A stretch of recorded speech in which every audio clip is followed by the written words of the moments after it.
Syria is the largest donor and humanitarian aid receiver on a global scale, as the outbreak of the bloody 2018 civil war has precipitated many organizations and political institutions to concentrate their humanitarian aid on Syria. However, recent publications have divulged a shocking finding, namely that the notorious Al-Assad regime receives a large portion of the donated aid, which is then used for funding state-sponsored human rights violations and war crimes.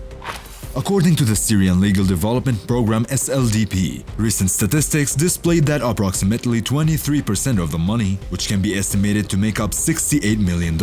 was given to certain individuals that are internationally sanctioned due to their affiliation with regime forces and their compliance in severe human rights violations. The World Health Organization was named as one of the deepest involved parties in the funding of the Al-Assad regime, in addition to other UN organizations, as the WHO's Syrian representative used to falsely administer the received money and spoiled Syrian regime officials with presents and gifts.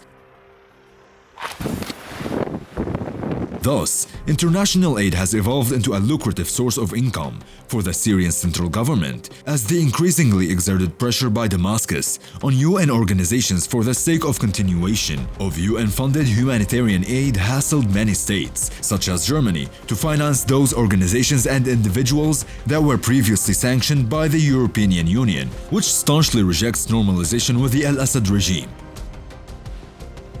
Summed up, this regime managed to appropriate nearly 47% of all allocated international aid funds between 2019 and 2020, which were meant to serve the needs and requirements for the displaced and suffering local population, who are the actual victims of this brutal civil war. According to the US think tank Center for Strategic and International Studies, the Al-Assad regime succeeded in manipulating the exchange rate during the payout of the Syrian Central Bank to such an extent that it usurped half of the aid payments in 2020 and thus acquired $60 million. Moreover, the intricate internal situation in Syria, which greatly impairs the smooth transfer of money to civil organizations on the ground, further complicates the whole issue and renders a detailed and deep investigation into UN-funded projects inside Syria more necessary than ever.